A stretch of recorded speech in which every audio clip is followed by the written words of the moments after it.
जय हिंद बच्चों।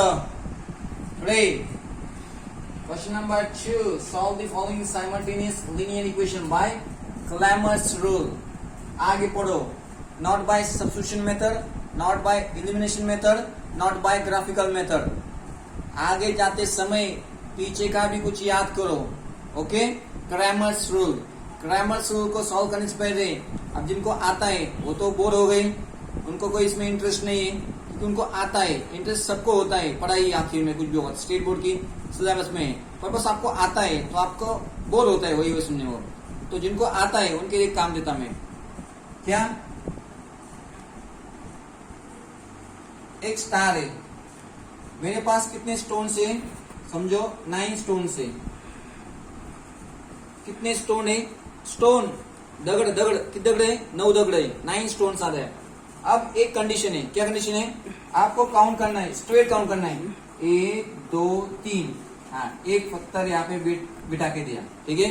बाद में 1 2 3 स्ट्रेट काउंट करने का, बस 3 काउंट करने का। 1 2 3 काउंट करो, फिर 1 2 3 काउंट करो, 1 2 3 काउंट करो, फिर 1 2 3 काउंट करो। अब खत्म हो गया। 1 2 3 4 5 6 स्टोन आ गए, इसमें से 6 स्टोन आ गए। कुछ भी करके आपको इसके अंदर 9 स्टोन बिठाने हैं। हाँ, जहां पे स्टोन बिठाया वहां से स्टार्ट नहीं करना। अगर स्टोन बीच में आता है, गलती से बीच में से आ गया आता है तो हम काउंट कर सकते हैं 1 2। अब यहाँ पे नहीं, बीच में आया तो चलता है, पर जहां से हम स्टार्ट करने वाले वहां पे स्टोन नहीं आने वाला। जैसे यहाँ पे पुट किया मैंने, तो यहाँ से मैं कभी काउंट नहीं करूंगा, उसको छोड़ दूंगा। 1 2 3 बीच में आया तो चलता। इस तरह से अब दूसरा स्टार है, इसके अंदर कितने स्टोन बिठाने? 9 स्टोन बिठाने। 1 2 3, इसमें 1 2 3 चलता, बीच में आया तो चलता है। 1 2 3 1 2 3 1 2 3। अब मैं अटक गया। अब दिमाग लगाओ, आपको दिमाग लगाना है कुछ भी करके। हाँ, मैं तो रेडी हूं ना, मैं तुमको कल इसका सॉल्यूशन दूंगा। चलो, अब जो अपने बच्चे, गरीब बच्चे बेचारे, गरीब का है कि गरीब कोई नहीं, बस थोड़ा बहुत कम आता है, उनके लिए क्रैमर्स रूल से अगर हमें सॉल्व करना है तो एक ही तरीका होता है। x equal to dx upon d और y equal to dy upon d. If I want to find the solution of the linear equation in two variables by Cramer's rule, you should remember in your mind that x equal to dx upon d, y equal to dy upon d. What is d? Determinant. How to find a1, a2, b1, b2. How to find dx? c1, c2, b1, b2. How to find dy? c1, c2, a1 a2. You have to remember this. This is a basic concept. अगर तुम basic concept को नहीं चिपकोगे तो इसके साथ नहीं खेल पाओगे। चलो, मैंने कल बताया था जो भी linear equation in two variable है, कांस्टेंट टर्म इधर होने चाहिए। वेरी गुड, अपना काम आसान हो गया। तो a1 की वैल्यू हो गई 3, b1 की वैल्यू हो गई -1, c1 की वैल्यू हो गई 10, a2 की वैल्यू हो गई 4, B2 की वैल्यू हो गई 3 एंड C2 की वैल्यू हो गई 5। जब हमें D ढूंढना होता है, D का फॉर्मूला है determinant A1 upon A2, B1 upon B2। चलो, इसकी मदद से A1 की वैल्यू क्या है? 3, B1 की वैल्यू क्या है? -4, A2 की वैल्यू क्या है? 4, B2 की वैल्यू क्या है? 3। अब इस डिटरमिनेंट को सॉल्व करना है। 3 3 जा 9 माइनस 4 इंटू 4, 4 4 जा 16 प्लस इंटू माइनस कितना आया? 4 4 जा 16। आगे चल के माइनस इंटू माइनस प्लस कितना आया? 25। किसकी वैल्यू है? डिटरमिनेंट की वैल्यू है। अब क्या ढूंढना है? dx। यही तरीका है बाय क्रैमर्स मेथड से। dx में क्या होता है? c1 c2, a1 a2 को छोड़ दो, b1 b2। चलो, c1 c2 क्या है? c1 c2 C1 10, C2 5, B1 B2, B1 कितना है -4, B2 कितना है 3. Determinant, how to solve the determinant? 10 3s are 30 minus bracket में 5 4s are 20 plus into minus minus तो कितना आया -20.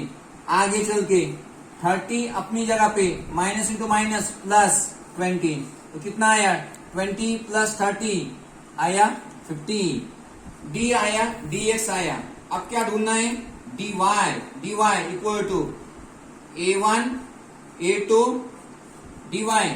b को छोड़ दो. Very good. c1 c2.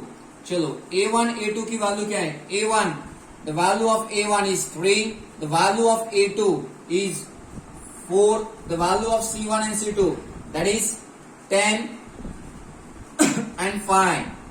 Determinant की वैल्यू निकालो. 5 3s are 15 minus 10 4s are 40.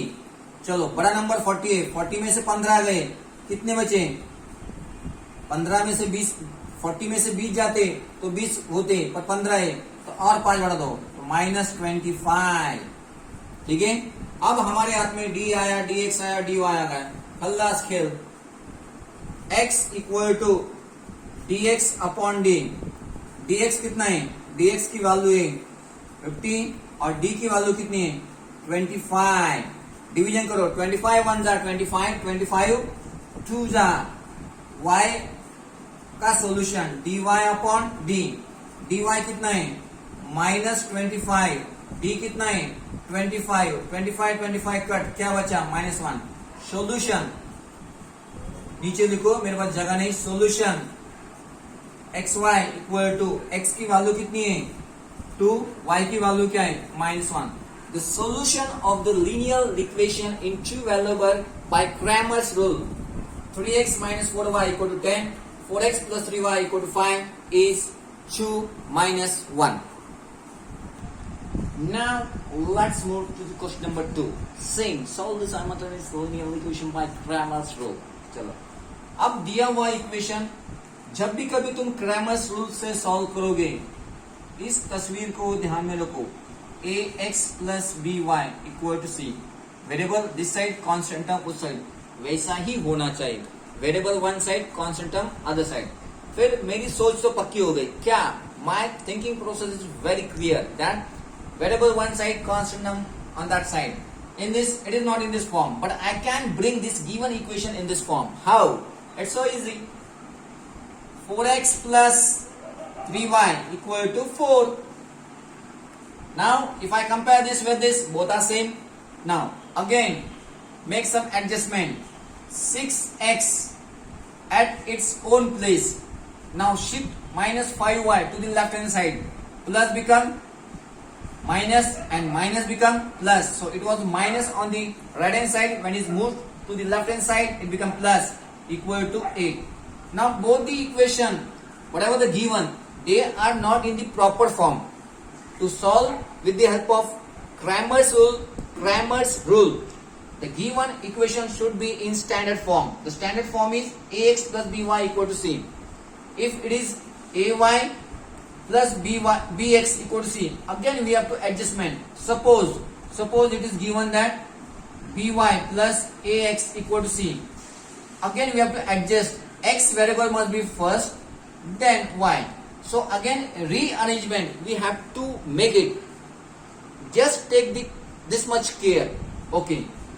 Again this is a1, this is b1, this is c1, this is a2, this is b2. This is C2. In exam, there is no need to write. Just you are new. Practice makes man perfect. For the practice purpose, you write down. First, we find the value of determinant. Determinant, how to find? A1, A2, B1, B2. Put the value A1, A2. The value of A1 is 4. The value of A2 is 6. The value of B1 is 3. And B2 is 5. How to solve this determinant? We know very well. 4 5s are 20 minus 6 3s are 18. 20 minus 18 is nothing but 2. Then we will find out dx. This is the procedure. In x C1 comes first, C2 comes first, A1, A2 is not there. Take B1, B2. What is the value of C1, C2? What is the value of C1, C2? The value of C1, C2 is 4, 8, B1, B2. That is 3 and 5. Cross multiply. 4 5s are 20 minus 8 3s are 8 3s are. नहीं तो 3 8s are 24. Now greater number is 24. Smaller number is 20. Greater number sign is negative. So answer will be negative. 24 minus 20. Answer is 4. Then we find dy. In dy, first comes a1, a2, then constant c1, c2. B coefficient is absent. Now what are the coefficient of a1, a2? The coefficient of a1, a2 are 4, 6. Constant term 4, 8. 8 4s are 32 minus 6 4s are 24. 32 minus 24. How much? 32 minus 24. 8. How much? That is 8. Now we know the value of dx and dy. Solution. If I want to find the value of x by Cramer method, dx equal to dx upon d. What is the value of dx? The value of dx is minus 4. The value of d is 2. Is nothing but minus 2. The value of y, formula dy upon d. What is the value of dy? The value of dy is 8. And what is the value of d? The value of d is 2. 2 4s are 8. Solution. Solution xy equal to x value is minus 2, y value is 4. Now for my own, I want to cross check. How to cross check? What is the value of x? The value of x is minus 2, the value of y is 4. If I put this value in this given equation, left hand side must be equal to right hand side. Then I can say that whatever I have solved on the board, that is correct. Just check. 4. What is the value of x? The value of x is minus 2 plus 3. What is the value of y? The value of y is 4. 4 2s are minus 8 plus 4 3s are 12. 12 minus 8, that is 4. On right hand side, what is number 4? 4 equal to 4. Hence, just it is for our we can say happiness. When I solve, I have some time and just now what to do? Just cross check the answer. Yes, my answer is correct.